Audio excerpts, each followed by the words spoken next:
Yeah మొన్న సంక్రాంతికి చంద్రబాబు నాయుడు గారు నారావారిపల్లికి వచ్చారనమాట. ఎస్పీ ఆఫీస్ లో తీసుకోవట్లేదు అని చెప్పేసి నేను డైరెక్ట్ గా చంద్రబాబు గారికి ఇచ్చాను కంప్లైంట్.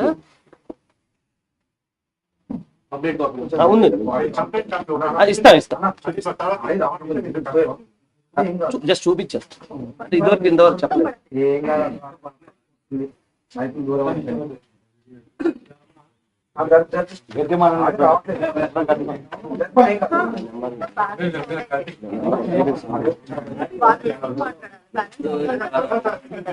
అయిపోయింది 2 minutes.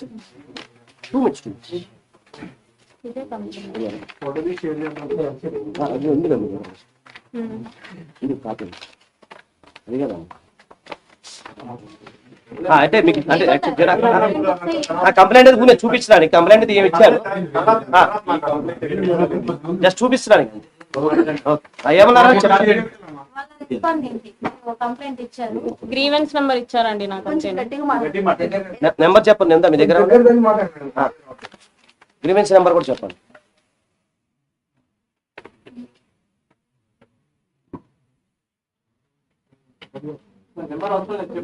ఇది గ్రీవెన్స్ నెంబర్. కంప్లీట్ గా చెప్పండి. కంప్లైంట్ తాలూకు గ్రీవెన్స్ కంప్లైంట్ ఇచ్చారు చంద్రబాబు గారికి ఏం చెప్పారు? ఆయన అర్జీలు తీసుకుంటారండి. ఆయన అప్పుడు అర్జీలు తీసుకుంటారు ప్రజల దగ్గర నుంచి. నేను బ్రీఫ్ గా ఎక్స్ప్లెయిన్ చేశాను. సో దట్ ఎమ్మెల్యే విషయం అయితే నన్ను పిలిపించైనా మాట్లాడతారు అన్న ఎక్స్పెక్టేషన్స్ తో నేను వెళ్ళాను అనమాట. కాకపోతే ఆయన ఏంటంటే అంతమంది ప్రజల్లో జస్ట్ అందరి నుంచి తీసుకునేలాగా అర్జీలు తీసుకొని కలెక్టర్ ఆఫీస్ కి చేరవేస్తే నాకు కలెక్టర్ ఆఫీస్ నుంచి గ్రీవెన్స్ నెంబర్ వచ్చింది.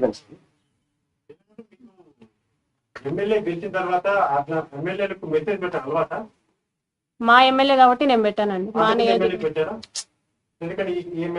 ఎందుకంటే నేను జాయిన్ అవ్వక ముందే అతను ఎమ్మెల్యే అయిపోయాడు కాబట్టి. మా ఇంతకు ముందు ఎమ్మెల్యే కొరమట్ల శ్రీనివాస్ గారు. మీ హస్బెండ్ కి మీకు ఎన్ని రోజులు అయిందండి? అంటే ఎన్ని రోజుల నుంచి మీరు విడిగా ఉంటున్నారు? మాకు పెళ్ళయి 5 years అవుతుందండి. మేము విడిగా ఉంటూ 3 years అవుతుంది. 3 years అవుతుంది. మరి 3 years నుంచి విడిపోయిన తర్వాత మళ్ళీ మీ గురించి కాల్ చేసి చెప్పారా తను పట్టించుకో మాకు అవసరం లేదు అని చెప్పి? విడిపోయి ఉన్నాం కానీ డివోర్స్ అవ్వలేదు కదండి, కాబట్టి కాల్ చేశారు అన్నమాట. సీఎం గారిని కాకుండా పవన్ కళ్యాణ్ గారిని ఎందుకు కలవడానికి ట్రై చేయలేదు? పవన్ కళ్యాణ్ గారిని కలవడానికి కూడా ట్రై చేశాను నేను. త్రూ తాళ్ళూరి రామ్ అని చెప్పేసి OSD ఉన్నారు, ఆయనకి నేను మెసేజ్ చేశాను. ఆయన కూడా వాట్ ఈస్ ద ఇష్యూ అని చెప్పేసి రెస్పాండ్ అయ్యారనమాట. ఇప్పుడున్న వీడియో సర్క్యులేట్ అవుతున్న వీడియో ఎప్పుడు తీశారు? ఎప్పుడు? ఏ టైంలో? అంటే ఏ డేట్? అతను నన్ను బెదిరిస్తున్నప్పుడు తీసానండి. టైం పీరియడ్ అంటే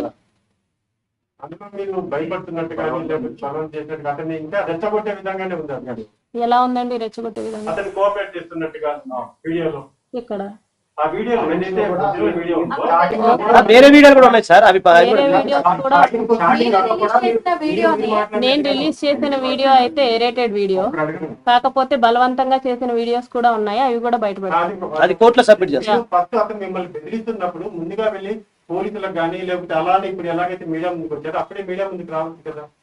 నేను అప్పుడు వెళ్ళలేదండి. అప్పుడు నేను ఒక్కదాన్నే ఉండేదాన్ని. అప్పుడు నేను ఒక్కదాన్నే ఉండేదాన్ని. ఫస్ట్ గా కలిసామని చెప్పేసి మీరు అడిగారు. కలిసినప్పుడు అతను నా మీద బలవంతం చేశాడని చెప్పేసి కూడా మీరు అంటున్నారు. అంటే మీరు ఏదైతే చెప్పారు ప్రొసీజర్ దానికి సంబంధించి మరి అప్పుడే మీరు పోలీసులను ఆశ్రయించాల్సి ఉండే కదా. మరి ఇన్ని రోజులు నేను ఒక్కదాన్నే ఉంటున్నాను కాబట్టి ఇది పోలీసుల దాకా ఎందుకు, వాళ్ళకి చేరవేస్తే సరిపోతుంది కదా అని చెప్పేసి నేను ఆ ప్రయత్నం చేశాను. పోలీసుని రీచ్ అవ్వకుండా నేను వాళ్ళ అమ్మగారికి, నాన్నగారికి, వాళ్ళ చెల్లికి, వాళ్ళ బావగారికి, ముఖ రూపానంద రెడ్డి గారికి, వాళ్ళ ఆవిడికి, వాళ్ళిద్దరు కొడుకులు రైల్వే కోడూరులో పొలిటికల్లీ యాక్టివ్ గా ఉంటారు, వాళ్ళకి ఈ విషయం అంతా చేరవేశాను. ఆ మెసేజెస్ కూడా ఉన్నాయి, ఫోన్ కాల్స్ కూడా ఉన్నాయి అన్నమాట.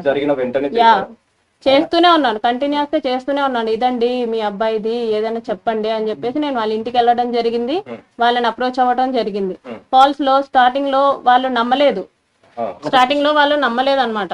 నేనే చెడ్డదాన్ని, నువ్వే మా అబ్బాయి మీదకి వస్తున్నావు, నువ్వే చూసుకో, మా అబ్బాయితో మాట్లాడితే మాత్రం బాగోదు, అది ఇది అంటుంటే నేను మీ అబ్బాయితో మాట్లాడడం లేదండి, మీ అబ్బాయే మా ఇంటికి వస్తున్నాడు, నేను మీ ఇంటి దగ్గరికి రాలేదు, మీ అబ్బాయి మా ఇంటి దగ్గరికి వస్తున్నాడు, మీ అబ్బాయే నాకు మెసేజ్ చేస్తున్నాడు, సో మీరు చూసుకోండి అని చెప్పేసి నేను చెప్పాను. ఎప్పుడైతే మీరు ఫస్ట్ మీట్ అయ్యారో ఆ టైంలో నైట్ పూట ఎందుకు మీట్ అయ్యారు మీరు మరి? ఎప్పుడండి? మీరు ఫస్ట్ ఎప్పుడైతే విమానాశ్రయమైన జూన్ 9 మీడియం అన్నారు కదా, 8 o'clock అన్నారు కదా, నైట్ ఈవినింగ్. ఎందుకు కలిసి? ఆ టైంలో ఎందుకు కలిసారు మీరు? కడప ఎందుకంటే వైపు మార్నింగ్ వెళ్తే అంతా రాజంపేట దగ్గర మార్నింగ్ అంతా నిర్మానుష్యం అతనికి షెడ్యూల్స్ ఉంటాయంట. నైట్ పూట కలిసారంటే మరి మీరు ఎలా ధైర్యం చేసి వెళ్ళడానికి మరి మీకు తెలియదు? ఎమ్మెల్యే కాబట్టి ఎవడంత ఏ ఎమ్మెల్యే అంత ధైర్యం చేస్తాడు చెప్పండి? ఆల్రెడీ మీకు ఫోన్లో ఆల్రెడీ